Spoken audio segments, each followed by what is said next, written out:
salaamaaleykum mbokk téléspectateur u Jama TV ñi ngi nuyu ku si nekk si turam ak santam di leen fekk seen kër di leen jox loxo di leen wax ni seen émission les échos du moment commencé na ñu bëggoon nag ku ci nekk na dugg participer waaw léegi nag dañu amoon tey benn anniversaire muy sama doom ju baax Ami di xale boo xamante ne macha allah mooy anniversaire tey am 4 ans waaw ma bàyyi ko kër ga ñu koy anniversaire nag ma koy souhaiter joyeux anniversaire Ami Ngom dundal loo dund doyul gudd fan ak wér nga dund bay teral yaay ak papa donc Cheikh Ty duma la présenter parce que ñëpp xam nañ la macha allah tey moom da nga ñëw rek jox ma lenge yi bàyyi ma ak place bi donc damay jéem a fexe rek assumer waaye yàlla baax na donc ma lay bàyyeek sama doom ji nga xam ne tey mooy anniversaire muy Ami Ngom nga sànni si ay kàddu ñaanal ko muy xale boo xam ne macha allah sama doom la. waaw loolu maa ngi nuyu mbokku téléspectateurs yi ku ci nekk ci turam ak santam. di wax ne nag ku ne bu amee xaw ma je ne dirais pas jarbaat buy anniversaire. da nga siy kontaan ba tax na looy def njëkkoo ko si. muy Amina Ngom di doomu si ki nga xamante ne. moom mooy Xaadim Ngom ak Astu Guèye. di wax ne moom yàlla na dund. man moom dama wax ne moom ku ma souhaitewul anniversaire daa fekk joxo ma lekk. parce que saa sama biir bi mu ngi ne gan ñoom dama dem seen kër. ñu jox ma maximum de bagage kon à travers cette émission qui est les échos du moment. may souhaiter joyeux anniversaire à Ami Ngom. dëkk Wakaam précisément cité Comico. doomu sa doom la wala sa yow. sam doom la si man. doomu Njuufa la. moom doomu Njuufa la vraiment.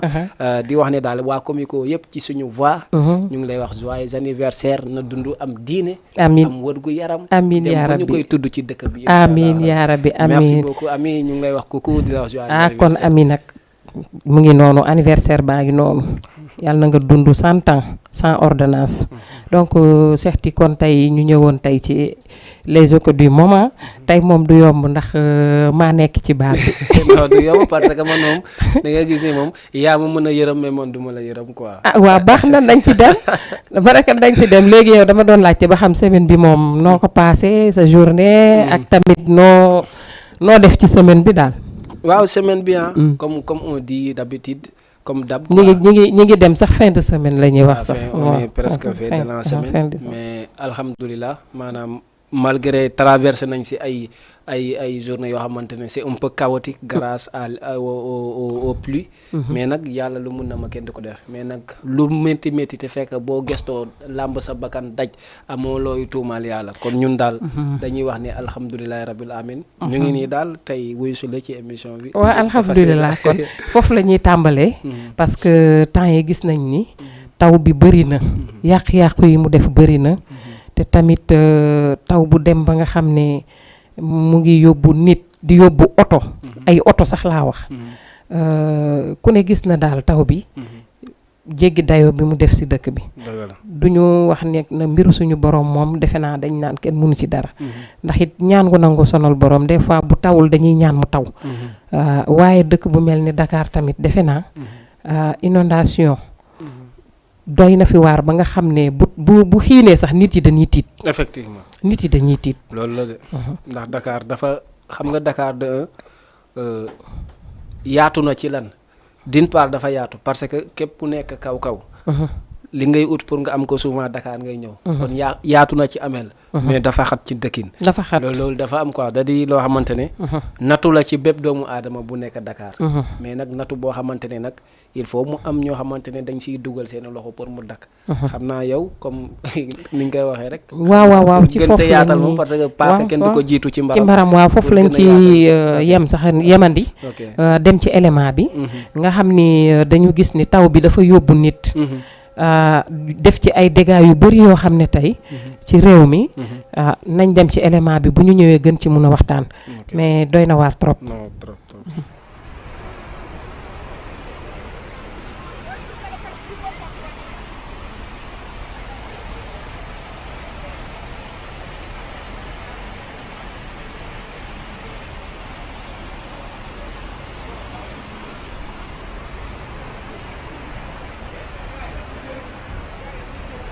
yee ngi si biir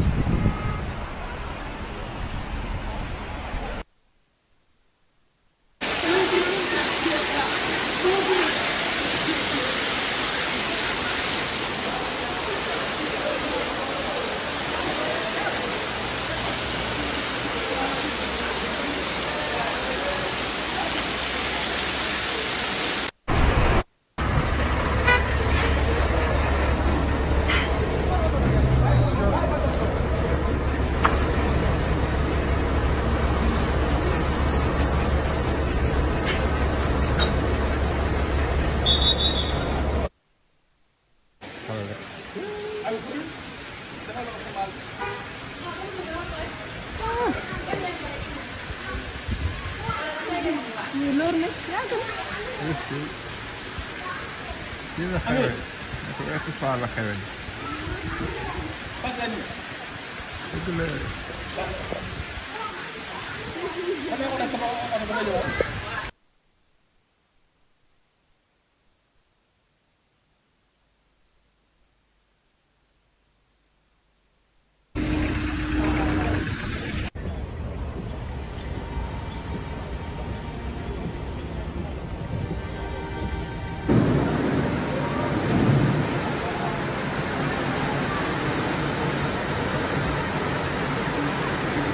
Cheikh ti ñoo ko gisandoo gis nga tey li ñu wane ci vidéo bi muy lu doy waar ndax lap moom defe naa ci géej lañ ko gënoon xam wante taw bu dem ba yóbbu nit doy na waar ma ne ko doy na waar trop.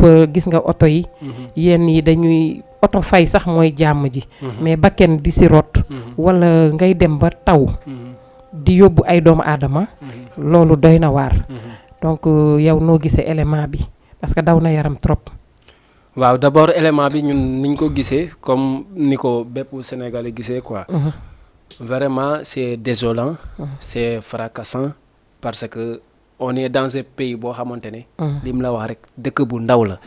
léegi nag le problème qui se pose mooy est-ce que.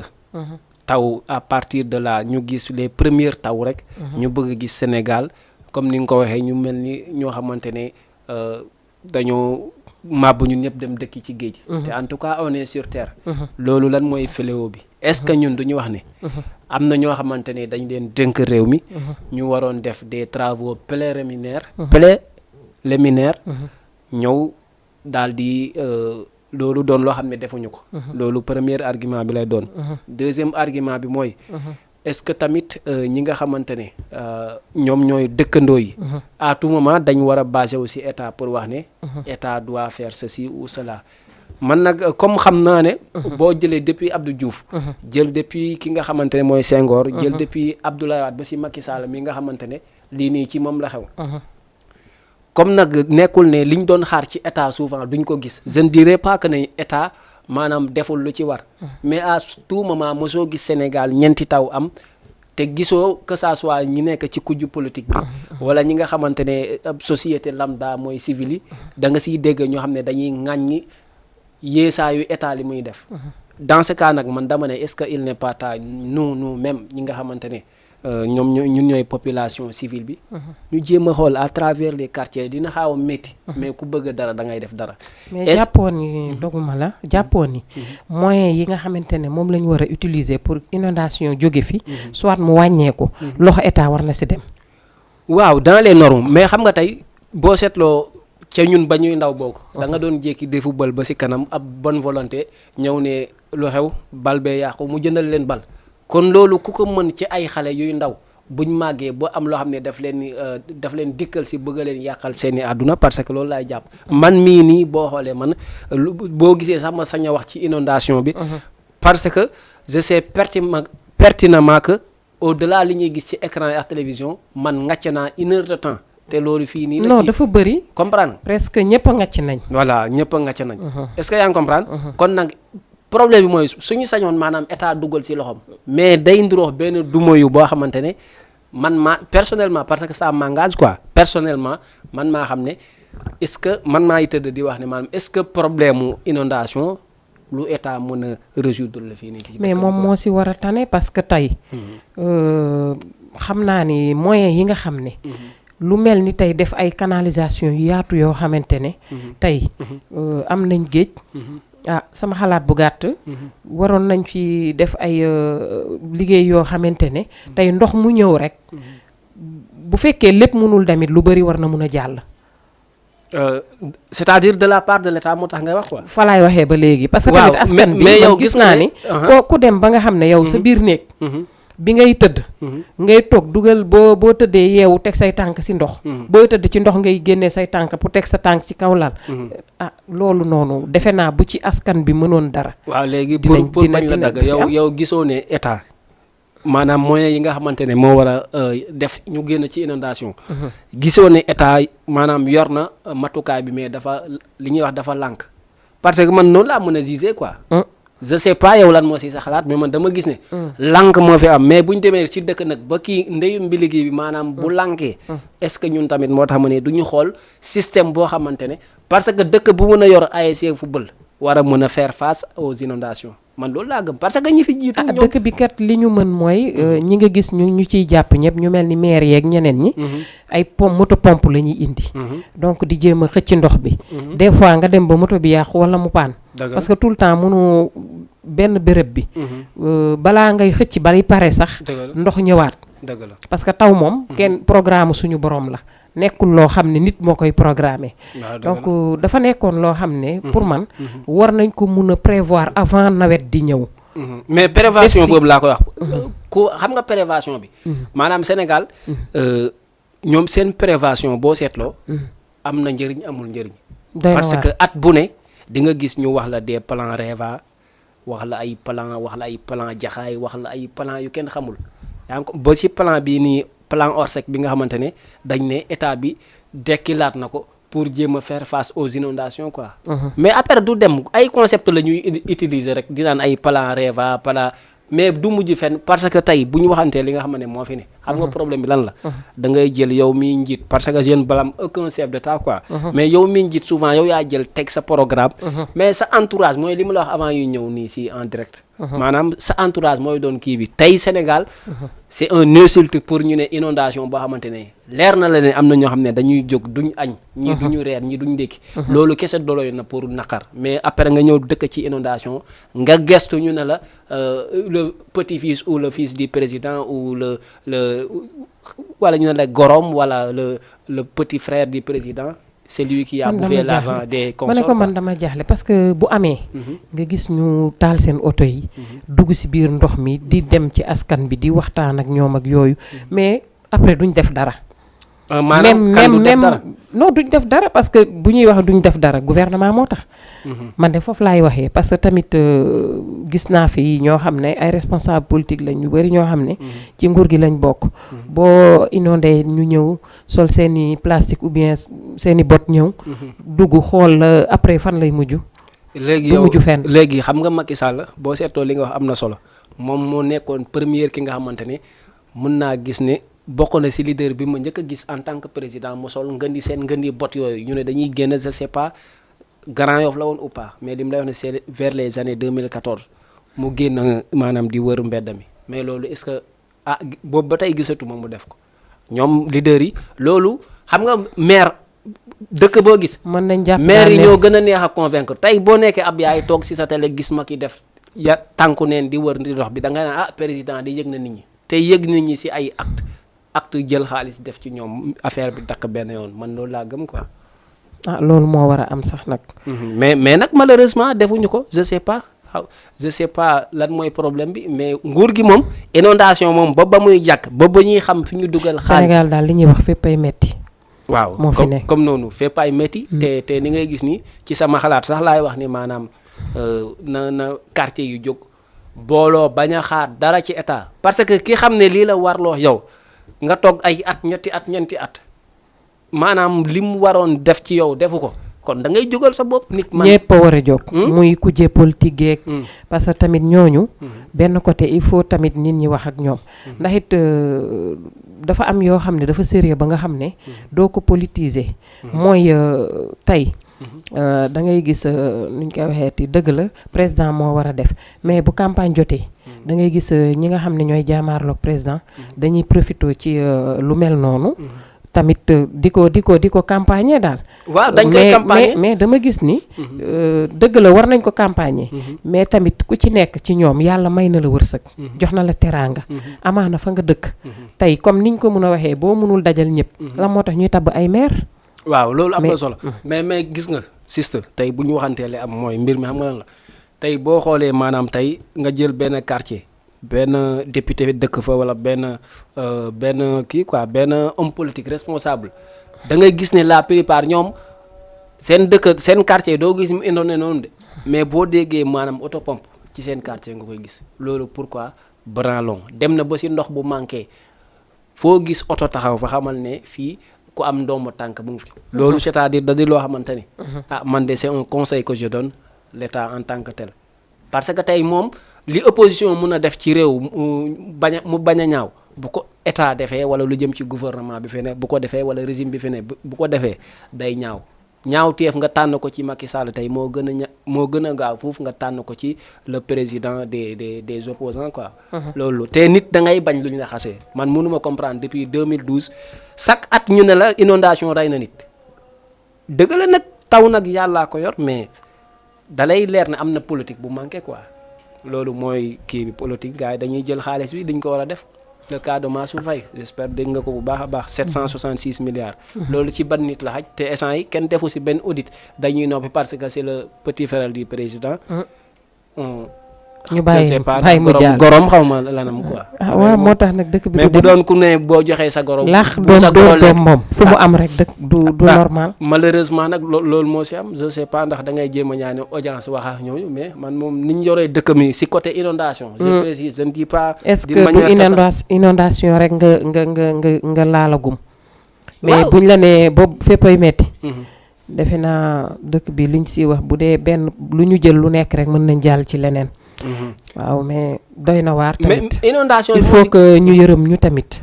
loolu la de xam nga ni ngay gis ni moom si nawet bi nii ak tàngoor bi énervement bi da siy bëri ba tey li lay dal ci noor nga koy muñ sax pour nga muñ ko ci nawet du yomb nawet bi de tàngoor baa ngi fi nawet bi ba de deux nit ñi dañuy jóge dans les villes di ñëw maanaam ce qu'on appelle l'exode rural nit ñi dañuy ñëw nawet bi yooyee ngi fi léegi après 4e position nga ñëw. après nawet bi ñëw dal sa kaw. mais gisoo ni comme niñ koy waxee population bi comme li nga waxoon sànq. am nañ part de responsabilité mooy lan. bu état defaratee. wala kilifa defar. ñuy sàmm loolu. ndax it da ngay gis mais yow gis nga ne am na lu fi état def bi nga. non exemple laay joxe parce que déjà am na comme lu mel ni. genre assainissement yi nga xam ne dañ koy def ci kii yi parce que am na ci yoo xam ni. bu fekkonte ne bouché wul. fu mel ni suñu gox bee ñu nekk ne. da ngay jékki-jékki gis bu taw bi ñëwee kii tuyau assainissement yi nga xamante ne tey moo waroon na yóbbu ndox bi. au lieu bu ñuy tuur ñuy moytu di si tuur loo xam ne. dafay fatt mais da ngay gis dañ ciy defaale ay mbalit. def ci loo xam ne tey ndox bu ñëw du mën a jàll. waaw da ngay obligé sax c'est fosse yi nga xamante ni moo nekk ci kër yi. moom mooy boucher di génn ci mbedd mi ànd ak ndoxu taw bi. nit yi boo amul solution. ci loolu ngay obligé xuus pour mën a dem sa yoon. waaw loolu am na solo li nga wax mais c'est-à-dire su ma la xoolee ci côté insalubrité maanaam.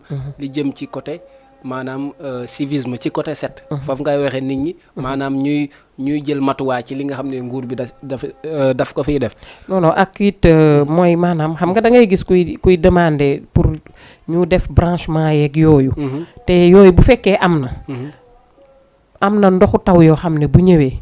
mun na jaar jàll. sans autant mu taxaw fenn. mais fi mu war a jaar. tey soo fa sottee mbalit. mu fatt ko. mais bu taw bi ñëwee day taxaw. waaw dans ce cas moom laa doon wax peut-être danga ma dagg mais man foofu laa doon ñëw quoi. ok parce que nit bu ñu waxantee dëgg premier pilier si jaamu yàlla au-delà les 5 prières et consorts. 7 yonent bi wax na ko ci jaamu yàlla la bokk. comprendre mais problème bi nag man nag loolu du ma si laxasu pour jéem a wax ne di joxoñ baaraamu tuuma nit ñi que ne di fi bu fekkee état def na fi dara. bu dee def na fi dara. mun nañ gis ne ñu ngi yàq mais man. gisuma fi un métier extraordinaire ku bëgg a dugg si émission bi ok waaw ku bëgg a dugg parce que soxla nañ tamit xalaatu ñeneen ñi. ñu dugg tamit joxe xalaat yi. ndax ñoom lañ fi toogal. donc DG bu paree ñu dugal numéro bi. nga xam ne ku xool ci suuf écran bi di nga ko gis pour mën a dugg. muy 77 76. ok 100. 178 116 82 38. mu ngi noonu 78. 116. 82 38. 82 daa mel ni anniversaire u bébé Amina bi jàpp waaw ba léegi. mais sànq danga ma dagg. te man li ma doon wax. je ne sais pas ndax dina amal nit ñi solo bi man amal na ma solo quoi. maanaam dam la ne bu dee parce que bu ñu waxante dëgg gisaguma laa wax de benn travaux bu extraordinaire bu nguur gi def mu jëm ci wàllu inondation peut-être sama gàtt xam-xam la ak sama ñàkk gëstu mais gisuma ko kon dans ce cas ana lu ñuy yàq parce que bu fekkoon dañ defar mun nañ ne nit ñi ñu ngi yàq comprendre léegi autre chose mooy man li ma gëm mooy état ak jigéen ñoo yem gis nga état liggéeyam fan lay feeñee bu ko yàlla na taw ba mu am ñoo xamante ne ay citoyens yu mën a yàq parce que lu ñu yàq boo defaree sa liggéey dina feeñ mu ngi mel ni jigéen boo sëy gis nga jigéen kañ nga gën a war a mën a gën a sëy nga dem fekk ay goro yu salte wala ay jarbaat yoo xamante ne nga ñëw di defar ba mu baax nga ñëw defar ba mu baax man loolu laa gëm état noonu laa ko considéré quoi maanaam kon bu ma la déggee daal mooy li jëm ci inondation bi daal gisoo luñ fi def daal non gis chiffre yaa ngi fi xaalis bi mu ngi fi xaalis bi ñu war a ñëw def ko parce que mënoo ma wax ne yow mii si sa wàllu bopp déggoo ne 766 milliards dañ ko si def 766 milliards te ba léegi nit ñi di inondé kenn ala gas yi maanaam kenn xamul fan la nekk day na waar comprendre mais mbir mi nag boo ko dundul doo xam nu mu méttee peut-être yow ngàccoo mais man mii damay ngàcc xam naa ni mu affaire bi nu mu demee je sais que c'est dur ñëpp a ngàcc sax man mii sax ngàcc na est-ce que yow ngàcc nga ngàcc naa de loolu de ñun de gisuñu en tout cas inondation bi ñëpp ko dundandoo biir Sénégal gisuñu la woon waaw bilaay ñëpp ko dundandoo metti na te xam naa buñ fi toogoon di si wax tamit mun nañ fi fanaan du jeex parce que loo xam ne presque at mu nekk mu dal ñu wax dëgg yàlla war nañ gaaw ci solution yi nga xam ne tey lu dem ba yóbbu nit war nañ jóg nag mooy solution war nañ jóg nag wax dëgg yàlla seet ci ay pexe parce que nit ñi ñoom la ñu gën a yaakaar ci loolu à part yàlla ñoom lañ ci gën a yaakaar waaw loolu moom moo am donc kon actualité ba tey ñu dem ci Ousmane Diagne Ousmane Diagne waaw donc gis nañ ne temps yi yëpp ñu ngi koy waxtaanee ak réseaux sociaux yeeg fépp ne yoon da ko teg loxo ñi ngi gis ni ay famille wa mag ñi nga xam ne ay jege ñaaleem lañ ñi ngi ci wax di ci ŋàññi président Macky Sall que ni li mu def waru ko def donc fii dëkk bi maanaam dëkku kumba am ndey ak kumba amul ndey la donc ñi ngi ciy wax daal gis nañ ñi ngi ciy naxarlu ndax teg loxo boobu ñu ko teg loxo donc saxti kon balaa ñuy dem ci élément bi wala ñu dem ba pare rek nga door ci sànni say yaay dawal de yow yaay dawal de waaw kon DG jox ñu élément bi ñu xool ko ba pare après ñu bàyyi Cheikh ti joxe ci xalaatam. Je me rappelle en 2011 nit ñi dañoo xeexoon pour que démocratie mun a des ci biir réew mi yéen may dégg donc du ñu ñëw ba tey démocratie boobu muy dox Macky ñëw nekk président de la République nekk le garant de la constitution Macky Sall di salfaañi ñu taxaw ñu ne ñun dañoo war a tiit parce que bu ñu waxee def ñu dugal kaso on s'en fout Macky je te donne rendez-vous à partir de 2024 dañ lay tëj ci biir 100 mètres bi man maa la ko wax incha allah taala Macky tu n'es rien tu n'es qu'un minable Macky Sall man maa la ko wax li fi nekk ni ci réew mi di dox du dëgg du yoon lii lan la publier benn kii nga accuser nit ki nga ne Ousmane Diagne moo def détournement na xaw ma lan Ousmane lan la ko defee détournement ak reytaan yow parce que doo ree sa xol bi moo bon moo tax na ñëpp ree laa la wax ñoo tey ree reytaan rek nga ne dañuy tëj nit ñi yow parce que sa xol bi moo bon doo ree doo sax muñ ñu waxee ngay naan président nekk kilifa dinaa nge waaye yow xoolal ñun faalewuñu la Macky Sall réew mi nag sunu réew la Sénégal ñun duñ fi tiit nag ñun duñ fi tiit ñi nekk ci membre mafia kàcc kenn du fi tiit laa la wax dañ la koy wax xoolal on va te faire face lu mu jar xoolal lu mu la jaral bu la jaralee 10 jaral nañu 100 laa la wax fu mu yem neex réew mi yaay dem bàyyi ñu fii ñun dañuy dund suñuy doom yi dañuy dund ci jàmm ak salaam incha allah taala commencé nga nag yàlla bari na sutura nañ dem ba si kanam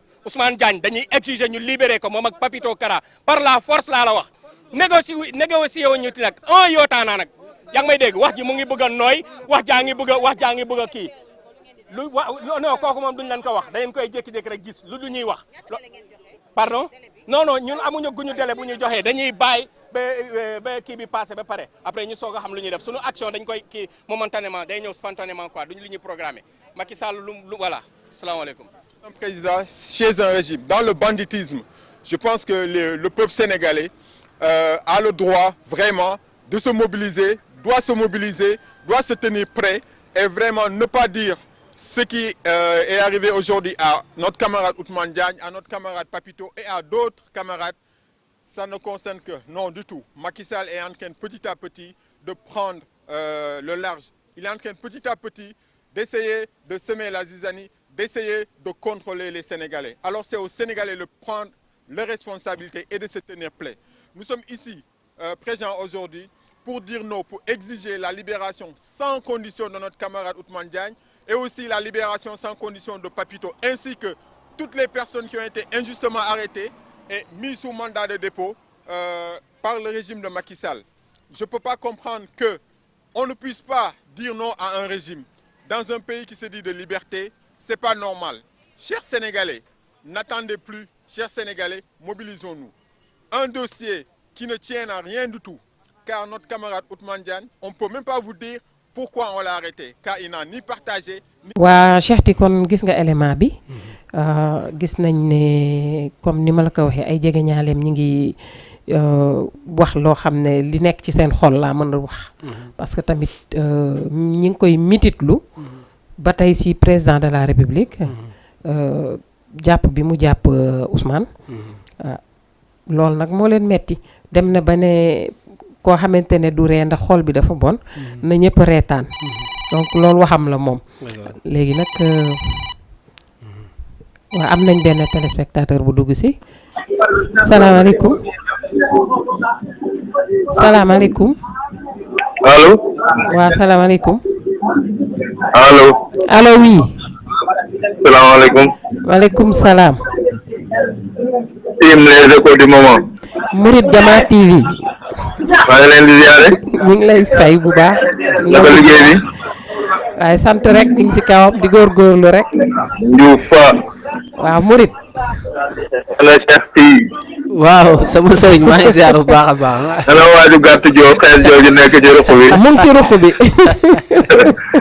maa ngi leen di encouragé waaye merci beaucoup maa ngi nii di leen suivre aha yaram bee xaw a tàng tey j'ai la gorge un peu irritée ah déedéet bu la dara jot yow moo tax mais maa ngi leen di suivre thème bi intéressant na et je vois que yéen a ngi koy toj ak objectivité dëgg la. ak impartialité et c'est le plus important waaw dëgg la. kon macha bu allah la dénkee ab émission nga war ko di toj moom da ngaa war chaque fois di joxe un avis bu objectif dëgg la. impartial dëgg ba la. nga xam ne kenn du ne jàpp ne kii daa far fi mbaa mu far dëgg la waaw macha allah yàlla na yàlla sàmm leen amiin yaa amiin rabbi amiin. dolli leen tawfeex bu baax a baax yow dag ñuy dooleel man nag dugg ma pour analyser dama dugg pour ziyaare rek non ah waaye ñu ngi ñun li ñu gënal mooy nga analyser ah. yow yaay suñu waaw ñu ngi école leen di encourager bu baax a baax non yaay suñu école ah. ah yaay suñu école de.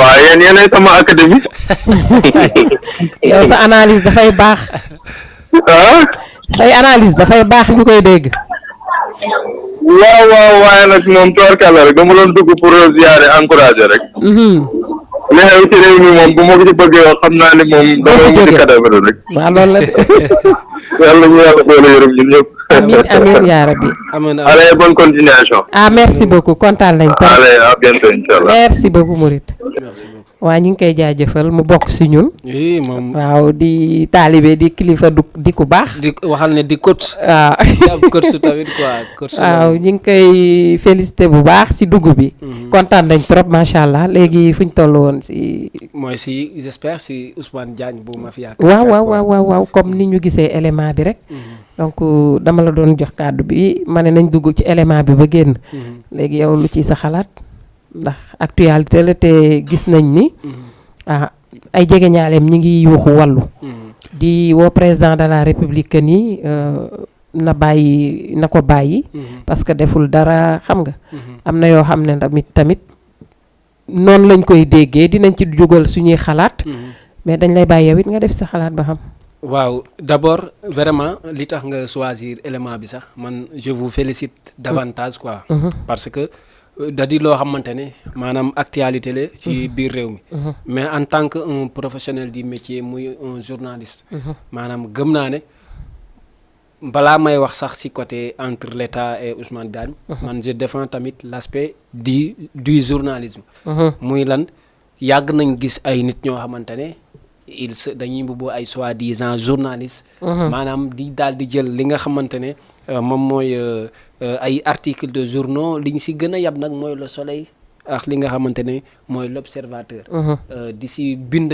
ay yoo xamante ne de un méngawul ak éthique méngawul ak déontologie. te ñaar yooyu bés boo gisee mbind wala information bu amul éthique amul déontologie. boo gis ne daf li muy yàq moo ëpp li muy defar. loolu du information. kon ñoom nañ jël seen engagement.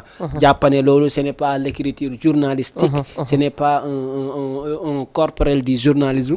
mais seulement c'est des si je peux dire c'est des défaillants yoo xamante ne. xamuñu ne mbind mun na taal réew. comme jël rek benn soleil nga dindi partie bi nga bind exemple. des fausses informations ay gros titres yoo voilà ay gros titres yoo xamante ne ça peut dégénérer quoi. loolu mun na taal réew loolu pour le corps du journalisme. quant à nag am na loo wax sànq mais man d'une part. du ma sax d'accord même bu fekkee peut-être yow. benn faux pas la wala peut-être da nga peut-être je sais pas quoi mais. moom nekkul ne dama jàpp ne bëri na nag ñu koy wax mais man dama jàpp ne Macky Sall tëju ko état moo ko tëj parce que souvent da ngay dégg naa léegi nga ne comme ki nga xamante ne moom Macky Sall moo ko teg yoon. dëgg la loolu la ñu wax. waaw xam nga tey c'est-à-dire li nga xamante ne ñoom loolu la ñuy wax parce que ñoom sont des politiciens. ñoom li ñuy wax mooy gis nga politique bés bu ñu la mbéjee. li ngay wax mooy rey nañ ma. politique maanaam bu fekkee coup bu ne yow booy wax ne booy nettali coup bi da ngay naan démb liñ ma won te fekk mbéj lañ la may rek. da nga jàpp ne Macky tëju ko. non c'est-à-dire dama jàpp ne yoon moo ko tëj. est-ce que comprendre nga. dama jàpp ne. yoon moo ko tëj man dama sensible ci côté affaire écriture journalistique wala ay parce que tey boo xoolee dossier bi. man gëwuma fi ñu toll ñuy politiser un dossier comme tel. di naan ay man lijjantiwuma Macky d'une part. man lijjantiwuma politique am au consort man je suis un analyste boo xamante ne. li réel laa wër quoi. bu fekkee tamit nag au cas où man ma gëm ne Macky tëju ko parce que Macky Sall tamit yabul Sénégalais yi comme ñëw fekk koo xamante ne maanaam day nekk ci métier am di def mu ñëw tëj la kon ñun. xam nga souvent dañuy tuumaal Macky Sall te boo seetloo loolu mooy man mii Sénégalais am naa président bu ñàkk fay la. pour man Macky Sall xelam war na nekk ci pétrole bi te lijjantiwu ko xelam war na nekk ci zircon bi ci gaz bi ci fer bi lijjantiwu ko léegi un Sénégalais ku mel ni man un insignifiant est-ce que war na mën a tax Macky Sall jël tout son pouvoir di ko mettre à un Sénégalais man gëwma loolu dans un cas où Macky Sall moo ko tëj nag voilà mooy problème bi bu fekkee nag Macky Sall dafa jug politiquement parce que tamit d'une part ñiy wax loolu dañoo am raison mafia kàcc mooy mun naa wax sax agence wala entreprise bi nga xamante ne moo gën a social ci 2 ans yi ñu génn le cas de Adji Sarr mafia kàcc ñoo jëloon Ndeye Khady Ndiaye def ko on dirait que tuuti ñu def ko un millionnaire sax parce que xaalis bu bëri lañ jël jox ko. ki nga xamante ne mooy capitaine Touré une vingtaine de millions en 24 heures. loolu si grâce par le biais de Ousmane Diagne bi jiite. jàppoo ne loolu yoon sax war na ci xool ba xam xaalis bi ñuy jël di ko dugal ci loolu. ba xam parce que tamit li tax ñu siy taxal yoon. xam nga des fois xaalis moom. fu muy génn surtout. ci ñi nga xamante ne dañ leen di dégg ci loo xam ne. toujours dañ ci tudd président Macky Sall. comme lu jëm ci comme Ndeye Khady Ndiaye moomu. boo fàttalikoo ci ginnaaw affaire Adji Sarr bi. dañ ci doon tudd président de la République ni moom mooy fay ñi moom moo. kii ñi donc loolu buñ demee ba tëj ñi nga xam ne ñooñu noonu ñooy kilifa gi nga xam ne moom ñooy cotiser képp koo xam ne victime nga dañuy jàpp ni loolu c'est de bonne guerre daal comme dañuy jàpp ne Macky Sall la loolu rek lañ mën a jàpp tamit waaw mais xam nga benn affaire dafa am man li may wax rek Macky Sall tey d'une part ay liggéeyam loolu laa wax man peut-être amul ku gisul liggéeyam peut-être mais man j'ai le droit ma wax ne gisuma liggéeyam nguuram buñ ma waxoon danga ko rafetlu rafetloo ko damay naan rafetlu wu ma ko comprendre nga kon non sama perception personnelle la quoi nga ñu wax lu tax loolu moom non dinaa la wax lu tax quoi mais xam nga problème yi lan la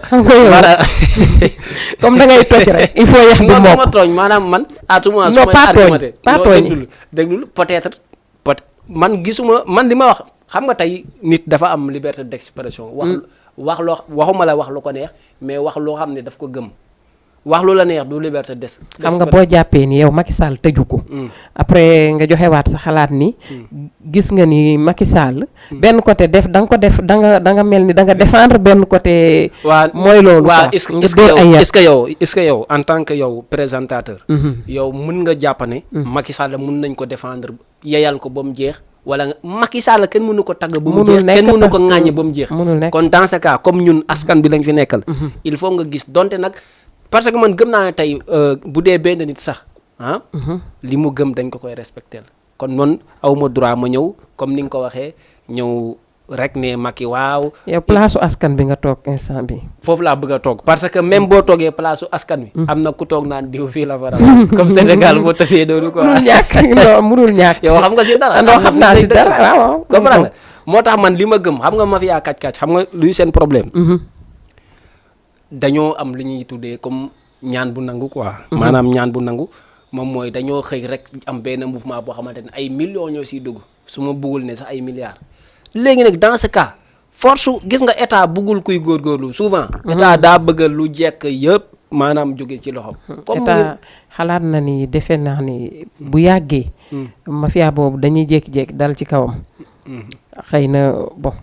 lu mel noonu bu amee comme ni ñuy wax rek Macky Sall fu waaye yor xaalis mu audité la xool foo ko jëlee. xelam mun na jàpp loolu ba tax ñu koy taxal ni moom moo tëj waa ji. waaw amaana. waaw mooy lim la wax rek dama la ne. Macky Sall bu la naxul moom boo gisee Macky Sall. xam nga tey yaa ngi dégg ci élément bi maanaam ñi nga xamante ne ñooy membre mafia ñu ne parce que reetaan yooyu da am lu ko waral. mooy waa ji Ousmane dafa jël. si benn titre je sais pas l'Observateur ou le Soleil après def sa kiyoom di reetaan quoi. après nguur gi jàpp ni reetaan boobu maanaam day ŋàññi liggéeyu état bi peut-être et consort.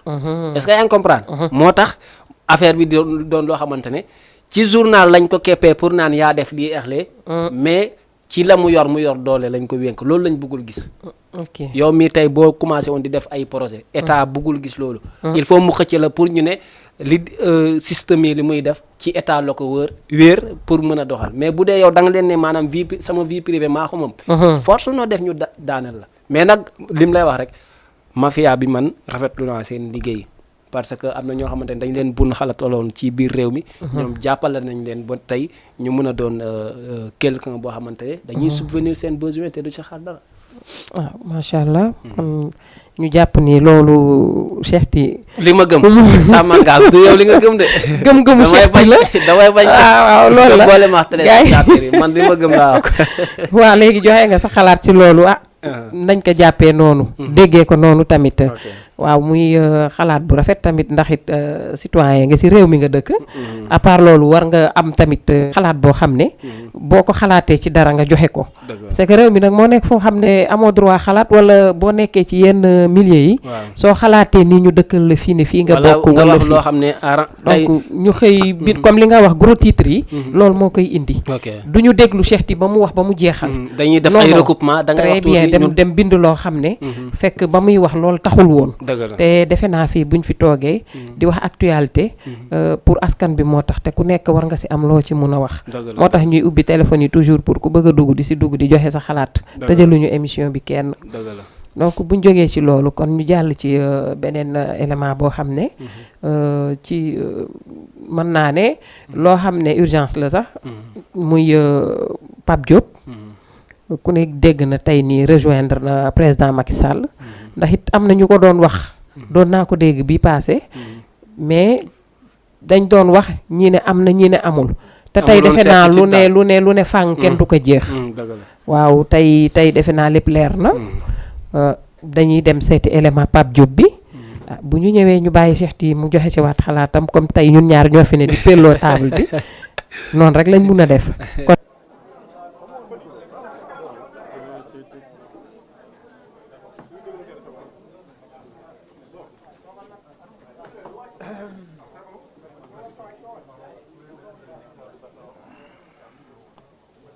Mesdames, Messieurs les membres de la coalition,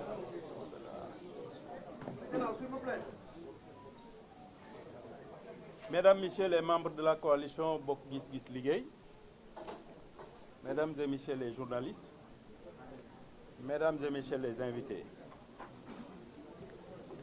il ressort des résultats provisoires des élections législatives publiés par la Commission nationale de recensement des votes que le peuple souverain a décidé d'instituer un rapport de force très équilibré entre le pouvoir et l'opposition, ce qui est incontestablement une avancée majeure pour notre démocratie. Ce faisant, le peuple a prouvé une nouvelle fois à la face du monde sa maturité et son attachement à l'approfondissement de notre système démocratique. Nous devons en être fiers et respecter ce choix des électeurs qui, souverainement, ont décidé de rééquilibrer les forces politiques en présence. Toutefois, il nous faut éviter que cette belle opportunité ne soit transformée en difficulté pour la bonne marche de notre pays et de nos institutions. La lecture qu'il convient d'avoir de ces résultats est qu'aucune majorité claire ne se dégage. Il s'agit là d'une situation inédite qui appelle de la part des acteurs politiques que nous sommes une attitude responsable. Il nous faut en effet éviter que ce scénario que personne n'avait prévu ne débouche sur un blocage dans le fonctionnement de nos institutions.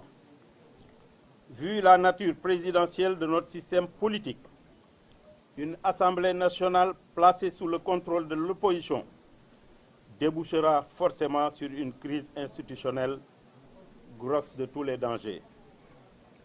Faute de pouvoir s'appuyer sur une Assemblée dont la configuration n'entravera en rien son action, le président de la République serait amené à gouverner par ordonnance. Ce qui serait manifestement un recul préjudiciable à notre système démocratique. Le cas échéant, qu'on le veuille ou non, l'Assemblée nationale se transformera non pas en contre-pouvoir, mais plutôt en un goulot d'étranglement à l'action du président de la République et de son gouvernement. Face à cette sombre perspective qui pourrait donner lieu à une crise institutionnelle sans précédent, à toutes sortes de blocages et peut-être même à des tentatives de prise de pouvoir par des canaux non démocratiques dans un contexte où notre pays fait l'objet de toutes les convoitises avec les découvertes de ressources pétrolières et gazières sur notre sol, j'ai pris en toute responsabilité, après mûre réflexion, la décision de joindre le groupe parlementaire qui sera mis sur pied par la coalition présidentielle Benno Bokk Yakaar.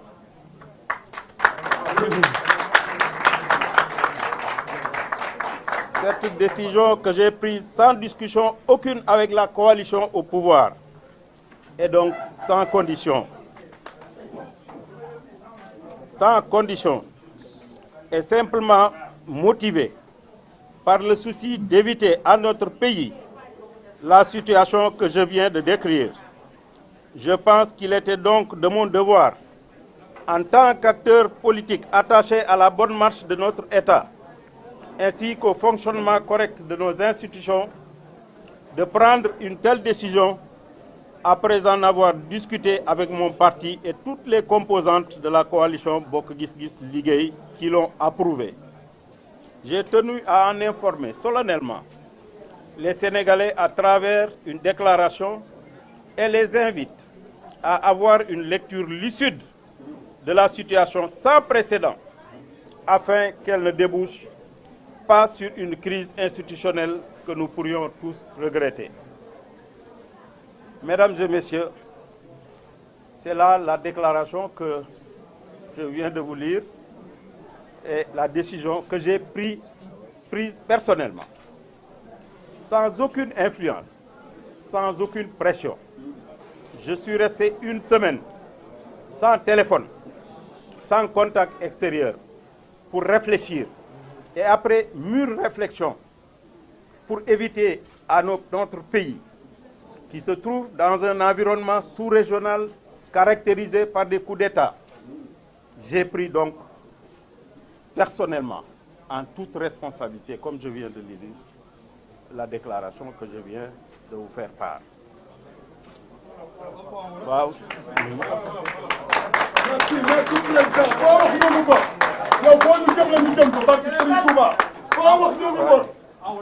jërëjëf maa ngi nuyu waa Sénégal yëpp di wax ni dañu jóge ci ay élections mu nekk une situation boo xam ni musul am ci réew mi waaye ñu war ci kañ le peuple sénégalais parce que en définitive le pouvoir appartient au peuple moo koy jox ku mu ko bëgg a jox kon situation bi am kenn ku ci nekk. waa Cheikh ji gis nga élément bi. salaamaaleykum rahmat. aleykum salaam. rajo Jama TV. yaa ngi ci biir maa ngi Ami ci Jama TV. ma ne ko Ami yaa ngi ci biir yow moom fidèle téléspectateur nga rek. waaw émission bi ñëw mu woote ci ligne bi nag sonné naa ba sonn. waa dëgg la xaw naa yàgg ci ligne bi. ligne bee xawoon na xat lool la. macha allah. waaw lool la kay lool la. ça va Fatou na nga def. waaye sant bu baax noo def yow. yaa ngi ci jàmm bu baax. maa ngi ci jàmm bu baax waaw. waaw maa ngi nuyu sa naataango yooyu nga toogal di leen ziar. ñu ngi leen teewoon na te di leen baalu ak. baal nañu baal ñu am xarit bi ñu jógee di ñaan yàlla defal leen jàmm. amiin yaa rabbi. amiin di kontaan ci émission bi rek comme d'habitude niñ koy defee rek jeudi bu jot. niñ koy defee rek macha allah. yow numéro 1 nga ci fans yi. tey nag moom thème bi daf maa xaw a rëcc xaw ma lan la. non actualité la rek dañuy jógee ci lii dem ci leneen li nga xam ne.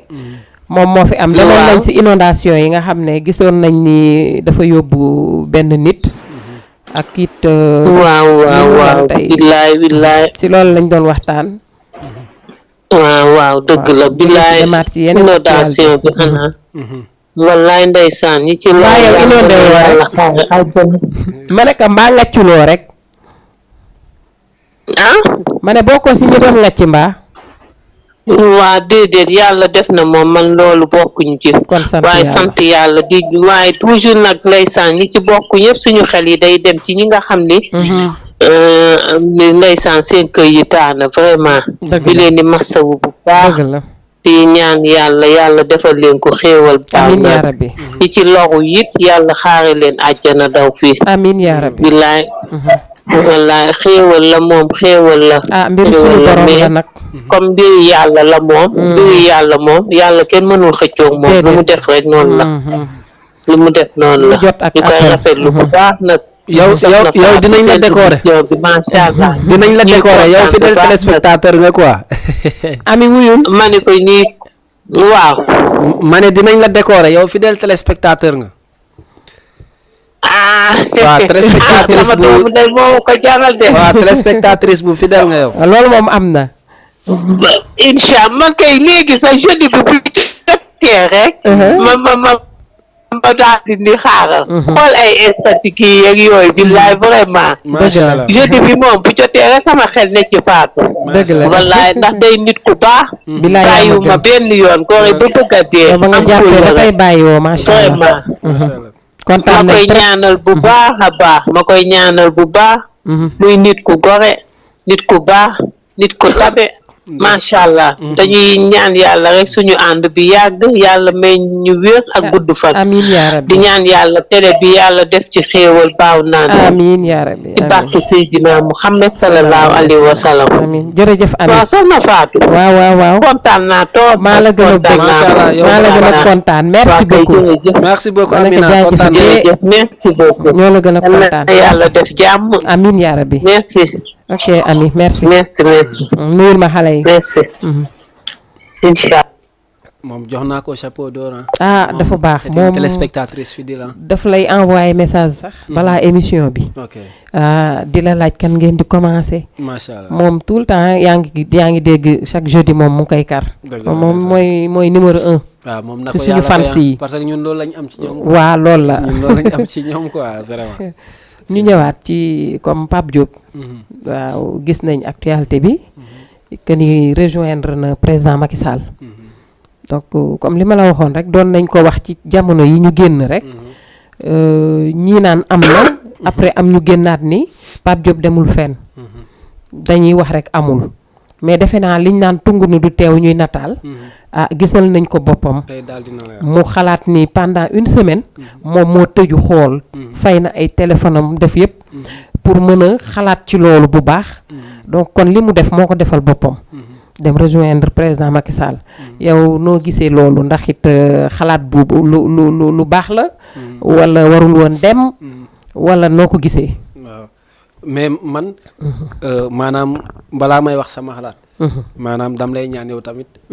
nga respectal ma sama xalaat parce que xam nga nit moom. wax neexul. dégg moo neex. wax neexul quoi maanaam te nit ku ne boo waxee. tey maa toog ci 16 bi nag. waaw bu nit ku ne. soo waxee boo sañoon li nga wax ñu jàppal la loolu rek. waaw man nag. dinaa la nangul sa xalaat nga d'accord nga ñàkk a d'accord man. non dama lay nangul sa xalaat. non bu ma waxee mu jàdd tey bul ma nangul. comprendre nga. waaw baax na.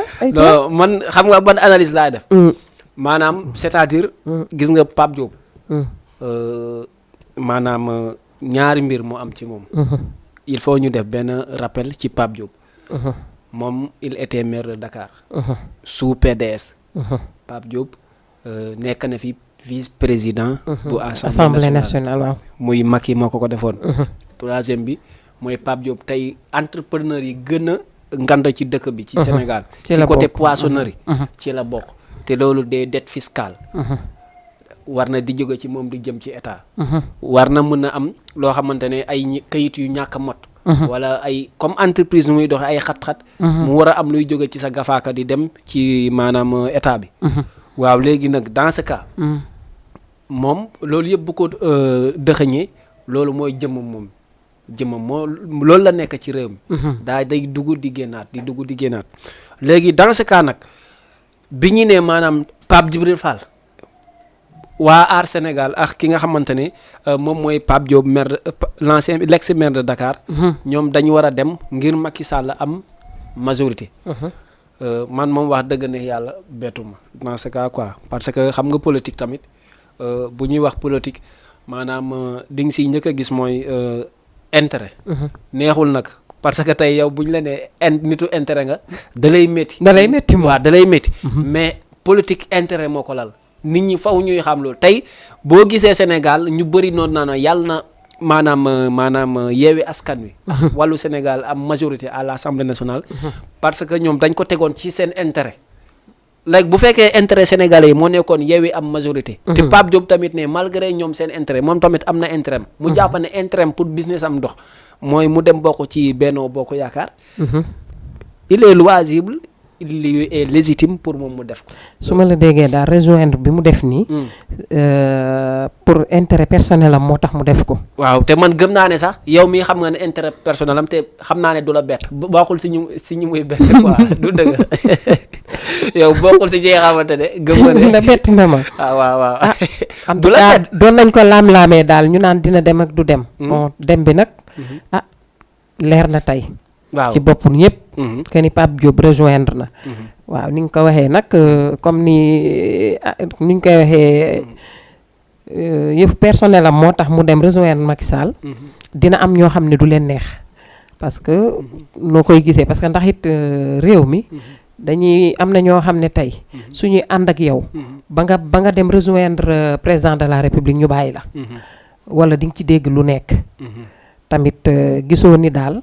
tey mu toogoon fi mu nekk. di xëcc lim doon xëcc moo gënoon muy dem. muy dem fi nga xamante ne moom mooy. di ci parti au pouvoir. waaw xam nga tey man nag li ma gënal pour jàmmi Sénégal. maanaam xam nga tey gëm naa ne Pape Diop bu defoon 10 discours tey wala point de presse. maanaam di nga mun nga nelaw tey boo xàndoor suba nga nelawaat tey ba yandoor gannaaw suba même pareil doo dégg mbal bu tàkk wax rek nga siy dégg di waruloon def nii. mais imagine toi bu doon Pape Djibril Fall moo assumé nii maanaam ñëw def comme Pape Diop kon réew mi ne day jaxasoo parce que dañu xam ne booy bi mooy Pape Djibril Fall avenir politique bi mu am. peut-être Pape Diop amoon na ko mais amatu ko. kon li gën a dal xel tey man Pape Diop dem bañeeru Benno parce que di nga si dégg ne bettuma wala du guleet parce que xam nañ ne ñoom famille libérale la quoi ñoom ñëpp ay mbool kii wu Abdoulaye Wade lañ quoi ay problème la waaw mais nag c'est-à-dire opposition bi tamit d'une part dañoo xaw a nax seen bopp ci ay cadre ñoom ñoo doon gëmloo nit ñi ne Pape Diop c'est un grand moom yàgg na ci politique bu demee fële sax du dara mais tey bu fa demee yàqal na leen ay pion parce que APR mooy mujj am majorité Benno di moins mais dans ce cas tamit autre chose mooy Pape Diop man li may wax nii ci côté ci moom ni mu jàppee ne du si rëccu dara loolu laay traité ni waa Benno bëgg a déggee sama analyse ñoom Benno su xam naa ñoom ñi far ci Benno ku si gis li dina kontaan parce que dina wax dëgg kii ba muy waxtaan moom wax na ne wax dëgg Pape Diop intérêt ma tax mu dem d'autre part mooy li tax parce que nit boo demee ba maanaam ci sa maanaam politique da nga siy xalaat te nga xamante ne moom mooy sa CV ngir ëllëg ak sa histoire li ngay bàyyi sa ginnaaw. waa jàppoo ni tamit bu ñu demee politique ba ku nekk tamit di xalaat sa intérêt personnel. mais ana askan bi tamit. xam nga tey dañ la ne y a d'abord l'intérêt avant l'intérêt personnel avant l'intérêt général y a l'intérêt personnel yow tey di nga togg añ tey doo gis borom añ buy togg añ bëriwul de xiif ba mënoo taxaw di togg añ da ngay togg lekk. maanaam da ngay balaa ngay tibbal kenn daal wala maanaam borom saako bu fees mooy mën a feesal quoi beneen saako quoi maanaam tey yow yaa ngi nii boo nekkee ci naqar mënoo bégloo nit kon yow da ngay njëkk ut sa intérêt après nga généraliser sa intérêt quoi kon Pape Diop mënu ma wax ne malgré intérêt personnel la quoi mais mun na jur généralité quoi dans ce cas moom li mu bëgg a dégg man loolu lay wax mais quant à li nga xamante ne ñi nga xamante ne ñooy bas peuple bi parce que leer na ma ne ñu bëri ñi rafetluwul acte bi mu tey moo ëpp ñi ko rafet parce que Pape Diop est-ce que moom mu ngi xalaat maanaam ëllëgu politique am quoi maanaam est-ce que mu ngi xalaat ay doomam wala mu ngi xalaat ëllëg bu ñu bëggee def ci moom kenn bëggul ñuy def ci yow documentaire ñun la sa waajur bu góor moo transhumé woon bi sénégalais soxla comprendre loolu dafa xaaw a ñaaw quoi man moom su ma la waxee dëgg mu ngi ci dëggam mais de un li mu la waxoon ci Macky Sall rafetlu ma demam maanaam ci fi nga xamante ne moom mooy ci coalition waaw mooy Benno Bokk Yaakaar rafetlu ma ko parce que nit tamit dangay moom li mu liggéey ci réew mi li mu bégloo état waroon na fexe ba mu jënteelu dundam xam nga bégloo na état ci mu jënteelu dundam mu ne comme bégloo naa état ba sonn ci sama mujjanteelu dund damay jéem a bégloo askan wi mais defu ko te mbir boo koy def xam ne ñi muy merloo mooy ëpp ñi muy kontaanloo pour mën nga teg ci suuf moo gisoo ni mënoon na jël exemple ci ñu mel ni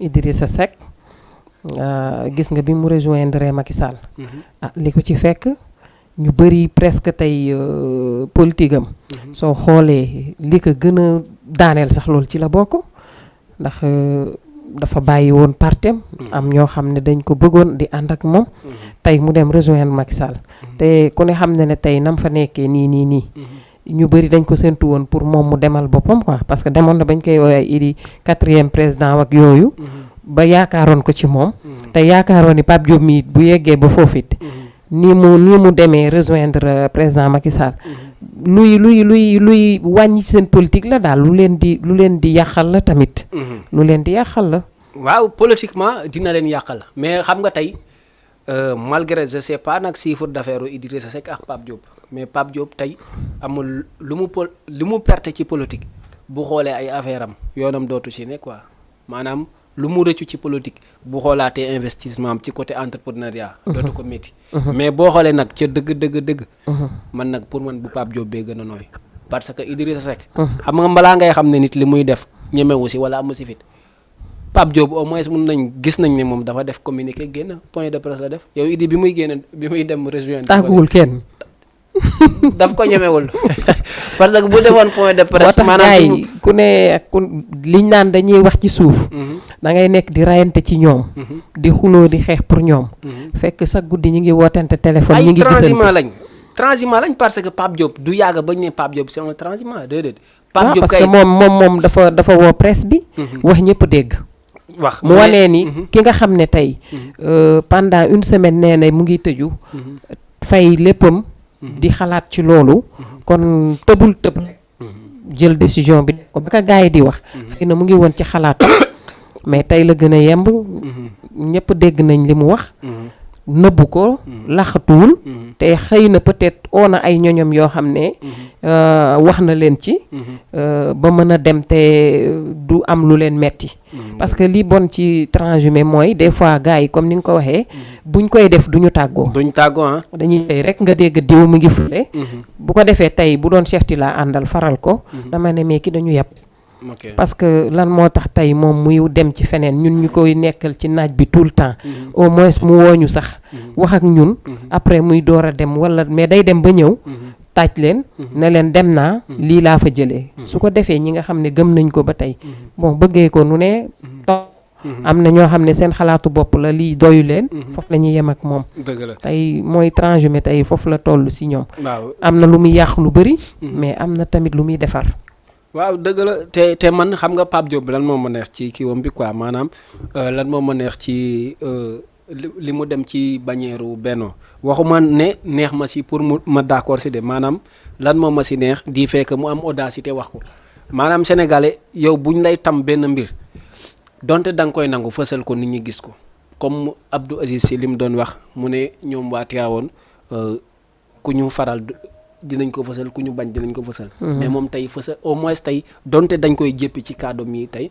mais fësal na boppam waaw fësal na boppam quoi. bu ëllëgee dinañ xam ne moom bokkul si ñuy def des politiques souterraines. deuxième fois ñu xamaat ne maanaam moom moomul bokk gis-gis bokk gis-gis daf ko bokk ak ay nit. ay nit waaw parce que tey pour bañ a sonal ñi nga xamante ne ñoo bokk gis-gis pour ñu leen di bun xatal parce que am na ay leaders yu kawe yu si ne.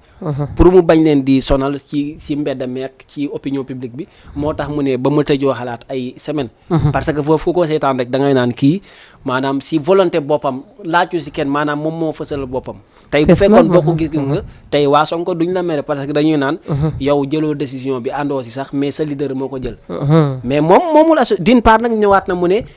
ci gannaaw ba ma ca xalaatee waa ñi nga xamante ne. ñoom ñooy waa ñoo ko bokk quoi.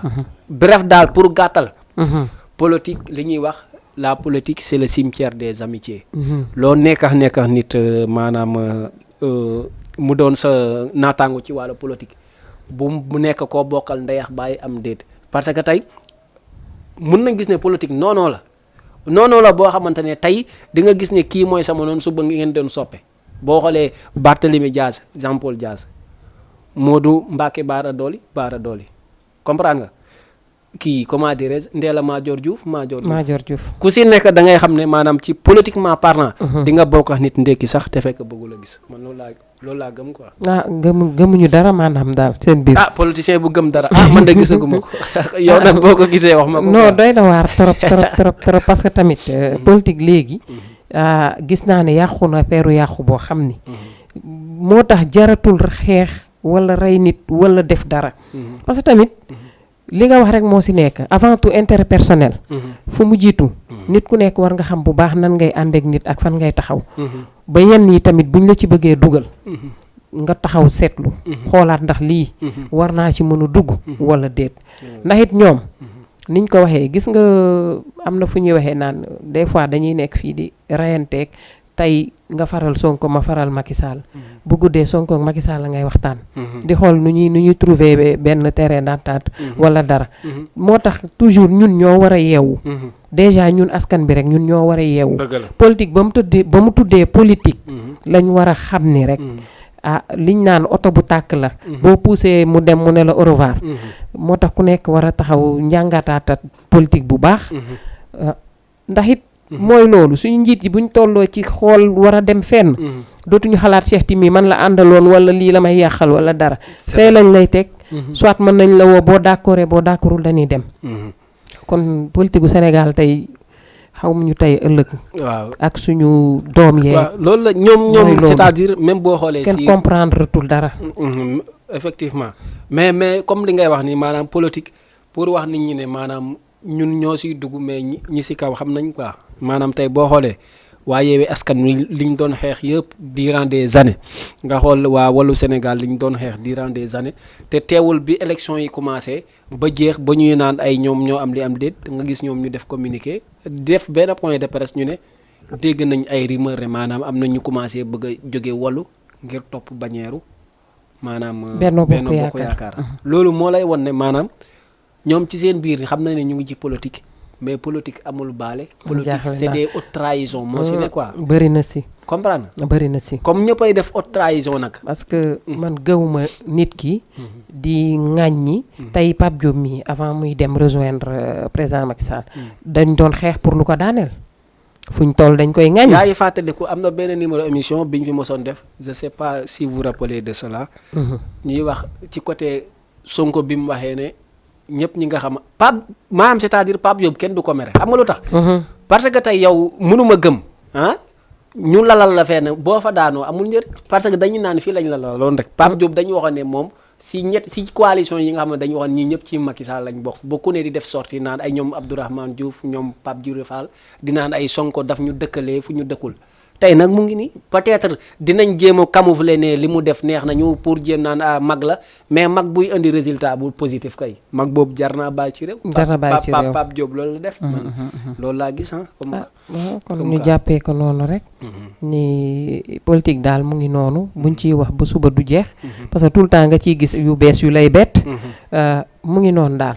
donc ñu seexti tey ñu amoon amul élément sax. wante loo xam ne xew na temps yi ñu koy waxtaane muy hôpital La Dantec. ku ne dégg nañ ne ñu naan dañ ko war a tëj ci le 15 bi. ñii naan tëj définitive ñi naan Macky Sall moo ko jaay. bon ñi ñaa ngi naan ku nekk daal xam nga dara bu amee ku ne ak sa xalaatu bopp ngay indi. mais man li ma gën a jaaxal ci affaire bi malade yi fa nekk. nan lañ leen di def ak fan lañ leen di yóbbu. te gis na ku ne gis na ne hôpital yi léegi fees na. ak ñi nga xam ne tamit ay borom kër lañ doon fa liggéey. tey buñ fa amul contrat tamit buñ amul ay CDI tamit. ñi ngi fa doon suturlu. te tey mën nañ xëy rek tëj hôpital bi. ñooñu ak dëkk bi fi mu toll. mitit bi fi réew mi toll. ñu nar a nekkaat en chômage di nekkaat ci terrain bi di utaat liggéey. gisoo ni réew mi dafa nar a gën a toj. parce que tamit toll na foo xam ne nii fu ñëpp di yuuxoo lu mu bon nga fa daan jëlee lu tuuti loo mën a jox sa njaboot soo demee ba amatoo loolu foo jëm. waaw loolu am na solo parce que actualité boo xamante ne la moom da ngay reeb ba tas quoi xam nga Sénégal moom Sénégal laa gis dëkk boo xamante ne chaque boo xoolee chaque journée ay actualité yoo xamante ne du fi jeex. duy jeex du fi jeex te booy def lecture bi da ngay naan man lan laa doonee sénégalais. nañ ma baal ci moom quoi. parce am que na ñuy naan sax buñ sañoon dañuy génn réew mi dem. noonu la fa demee quoi parce que xam nga nit moom wax dëgg neex yàlla kenn du am président di ko ŋàññi quoi. mais parce que tey mun nañu wax ne ki ñu desal ci kaw suuf fii nii ci réewum Sénégal koo xamante ne moom la yàlla jox nombal tànk mooy le président de la République. de tous les Sénégalais. waaw du dëgg. léegi dans ce cas. boo xoolee gis nga boo nee Dakar hôpital Abass Ndao nga wax hôpital principal Dantec ak hôpital Fann dadi loo xamante ne mun nañ jàpp ne ay patrimoine nañ quoi. patrimoine maanaam loo xamante ne waroo ci mën a jël ndogal te laajtoo ñi nga xamante ne maanaam ñoom ñoo parce que ñoom duñ fa fajoo souvent tey boo déggoon ñu ne président pour wax ne sax man dama soj quoi mais boo déggoon ne Macky Sall le président dafa soj. xalaatuñ ko fajee ci Dantec. mukk kon dans ce cas ñoom bu ñuy jël ay di relancer des nouveaux travaux. ñoom duñ ci sóoraale seen bopp. ñoom duñ ci sóor seen bopp que ni maanaam ñoom duñ fa fajoo ay consort dañuy xam ne askan wi ñoo fay fajoo. mais peut-être ñoom je ne dirais pas humiliation lay doon. wala ñàkk xam ne droit à l'éducation ak droit de la santé. maanaam dafa nekk loo xamante ne dafa warloo ci nit. peut-être ñun ñooy doon ay tubaab maanaam ñun ñooy doon ay nit yu ñuul ñàkk a xam yelleefu pajin ni mu mel ci doomu aadama mais lii mënul doom ci tubaab bi mais erreur bi Macky Sall def mooy gis nga dëkk boo bëggee maanaam lépp loo def ku la sa bëgg ngaañ sax doo am fu mu la aw. daa am ce qu'on appelle droit de signer une pétition quoi. Pétition mooy lan comme tey nga ne tey dama bëgg a tabax hôpital Fann wala Dantec. nga jël à travers ñi nga xam ne jàng nañ ci réew mën na lire communiqué à travers des vidéos ou par des écrits. nga bind toutes les 14 millions même bu mënul ne les 10 millions de Sénégalais. nga lancé leen des messages que ni lii moo si bëgg a ak contenu bi ni nga ko bëggee yëpp. signal ndax d'accord nga am d'accord quoi. pétition boobu boo xoolee mu ñëw nekk 14 millions yi ñu ne vraiment 10 millions yëpp d'accord nañ nga def li ngay def. mais Sénégal laa gis état bi dafay ñëw au bout de 2 mois ñëw di lënkoox tubaab bi. def ak seeni njuut njaaj ñëw nangam. jël décision yoo xam ne moom mooy loolu. non dafa graaw quoi. dafa graaw parce que man ñaari genre ngay rey ñi fa doon liggéeyee am na solo. am na solo bu baax a baax quoi. mais tey maanaam ñi si gën a graaw mooy. malade yi nga xam ne foofu lañ tëgg. bu fekkee ñoom dinañ am l'urgence pour déplacer leen dans une autre localité. baax na mais pour ñu am ko nag mooy affaire bi ndax. dafa jafe parce que ñi ngi doon xalaat naan hôpital Dalal Jàmm. pour mu jël yenn malade yi mais gëwuma ni hôpital bi ak li mu am ci ay malade fi mu ne ñëpp feebar.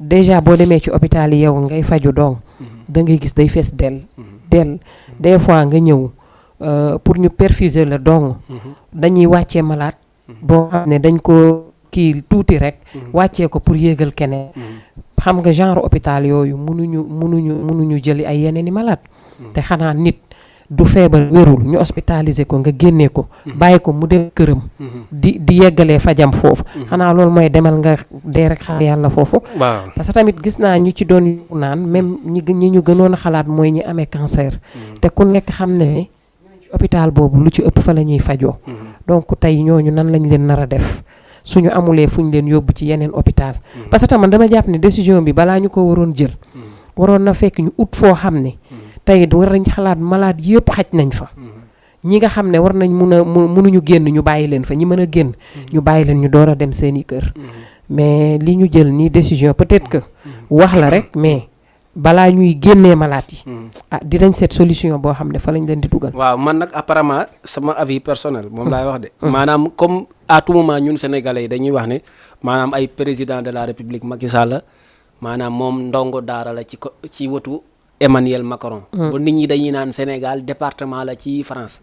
ça veut dire lu Sénégal maanaam lu France ne waaw Sénégal ne waaw. mais man gëw ma loolu parce que France nee nañ waaw ci góor jigéen te Sénégal waxu ko dans ce cas xam nga lan laa fan laa la bëgg a yóbbu mooy que ne comme gëm nañ ne lu Macron wax maanaam Macky moom lay def man dama gëm ne tubaab bu cuune bëriwul te boo xoolee bu fekkee Macky Sall mu ngi am ay link ak tubaab yi tubaab ya nar a defal foofu ak infrastructure yi tubaab doo gis mukk tubaab di tabax te amul préservation wala amul fu mu préserver man gëm naa nga waxee am na solo ndax tubaab gis nañ ni même mala sax da ko fonk waxuma laa doomu aadama xam nga maa la ko doon wax keroog ma ne la États-Unis maanaam condamné nañ ma fa ab ginaar comprendre nga kon pour rejoindre na waxuma la mala sax mais lépp loo xeeb ci àdduna muy am bakkan tubaab daf ko respecté kon dans ce cas man gëw ma parce que ñun tamit ñun lu ñu fi teewal askan wi mooy man c'est à waruñu di dox ci rumeur